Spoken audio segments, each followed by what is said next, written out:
మహాదేవ శ్రీమాత్రే నమః. Welcome to our channel times భక్తి. సబ్స్క్రైబ్ చేసుకోండి. మీరు సబ్స్క్రైబ్ చేసుకోవడము ఇది ఒక శుభప్రదంగా భావించుకోండి.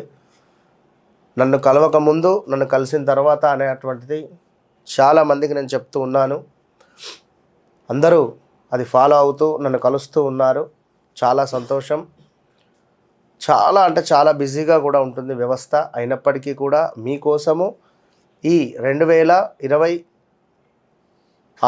15వ తారీఖు లోపు, ఎందుకు అంటే ఇంకా మీకు ఏదో చేయాలి అనేటువంటి, అంటే మీకు ఇంకా దగ్గర కావాలి, మీ ఇంటి మనిషిలాగా, మీ సొంత తోడబుట్టిన కొడుకు అనుకుంటారో, లేదా మీ బ్రదర్ అనుకుంటారో, లేదా మీ తమ్ముడు అనుకుంటారో, ఏమన్నా అనుకోండి, మీ యొక్క ఇంటి మనిషిలాగా మీ ఇంట్లో తప్పకుండా నేను కొలువు తీరాలని మనస్ఫూర్తిగా అమ్మవారి యొక్క శుభ ఆశీస్సులతో ఒక అపాయింట్మెంట్, అంటే ఒక్కరి జాతకము కోసం మన దగ్గరికి వచ్చేటువంటి వారికి మరొకరికి ఫ్రీగా చెప్పడం జరుగుతూ ఉన్నది. ఇది 2026 15వ తారీఖు లోపు.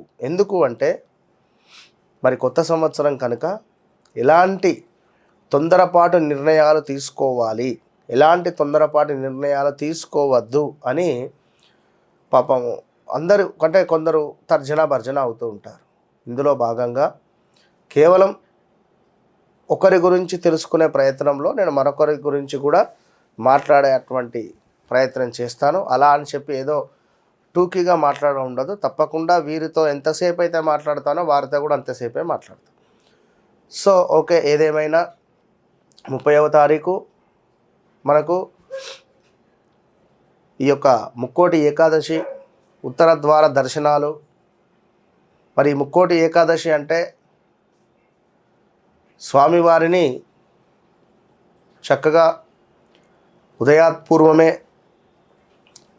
మంచి వెంకటేశ్వర స్వామి దేవాలయాలలో, రాముల వారు కొలువు తీరేటువంటి దేవాలయాలలో, లక్ష్మీ నరసింహస్వామి ఉండేటువంటి దేవాలయాలలో, వైష్ణవ ఆలయాలలో మరి ఉత్తర ద్వార దర్శనానికి సంబంధించి మోస్ట్ ఎనర్జీ అనేటువంటిది ఉండబోతూ ఉన్నది. ఇది సూర్యోదయం కంటే ముందే మనము ఈ యొక్క ఎనర్జీని తీసుకోవాలి. 30వ తారీఖు వైకుంఠ ఏకాదశి, నెక్స్ట్ డే ద్వాదశి. తప్పకుండా ఈరోజు ఫాస్టింగ్ ఉండండి.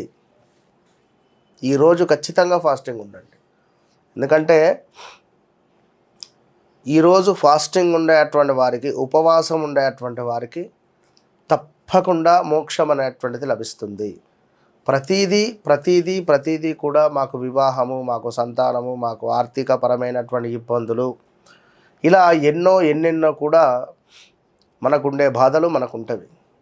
అయినప్పటికీ ఈరోజు భగవంతుడు మురిసిపోయే రోజు. మరి మనం ఫాస్టింగ్ అంటే ఉపవాసం ఉండడం ద్వారా అనేటువంటిది గమనించుకోగలరు. స్వామి యొక్క అనుగ్రహము కోసము ఎవరైతే ఉదయాత్పూర్వమే సత్యనారాయణ స్వామి వ్రతకథను చేసుకోండి. ఈరోజు ఎక్కడికో వెళ్ళాల్సిన అవసరం లేదు. ఎందుకు ఈ విధంగా చెప్తున్నాను అంటే, ఇవాళ రేపు మొన్న జరిగినటువంటి కాశీబుగ్గలో జరిగినటువంటి ఇన్సిడెంట్ ఎంతో బాధాకరం. గతంలో 2024లో వచ్చినటువంటి ముక్కోటి ఏకాదశి రోజు తిరుపతిలో తొక్కిసలాట జరగడం ఇంకా విషాదం. కనుక మరి ఈ 2025 డిసెంబర్ 30వ తారీఖు వచ్చేటువంటి ముక్కోటి ఏకాదశి ఈరోజు నాడు ఖచ్చితంగా ఉదయాత్పూర్వమే మీ ఇంటిలోనే ఏకాదశి సంబంధించి రమాసహిత సత్యనారాయణ స్వామి వ్రతాన్ని ఆచరించుకోండి, లేదా వ్రతకథను చదువుకోండి.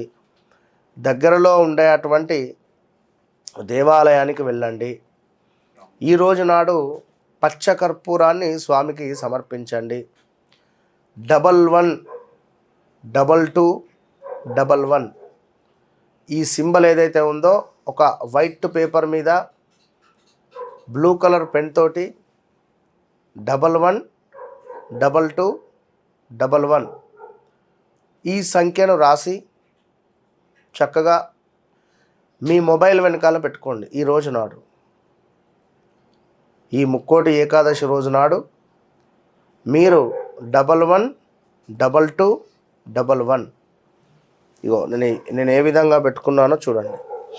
ఈ విధంగా మొబైల్లో అడ్డంగా పెట్టుకోండి, ఇట్లా అడ్డంగా పెట్టేసుకొని చక్కగా కూడా మీరు ఈ ముక్కోటి ఏకాదశి రోజు అనుకోండి మనసులో, నాకు సొంత ఇంటి కళ, అదేవిధంగా నాకు ఆగినటువంటి డబ్బులు, అదేవిధంగా ఆకస్మిక ధన ప్రవాహము నాకు రాబోతుంది అనేటువంటిది కానీ, ఉద్యోగం కానీ, వ్యాపారం కానీ, ఇలా ఏదైనా కావచ్చును.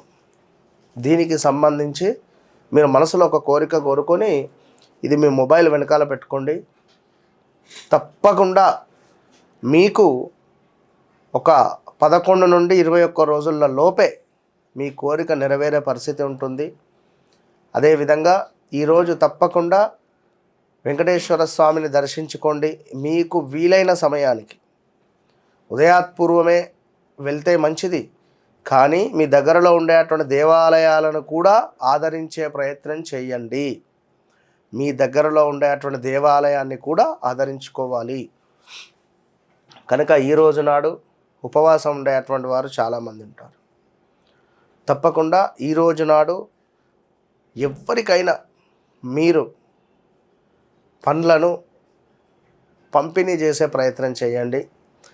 ఈరోజు నాడు చిన్న పిల్లలకు చాక్లెట్స్ కానీ లేదా ఏదైనా బిస్కెట్స్ కానీ పంచే ప్రయత్నం చేయండి. పిల్లలకు మంచి ఫలితం ఉంటుంది.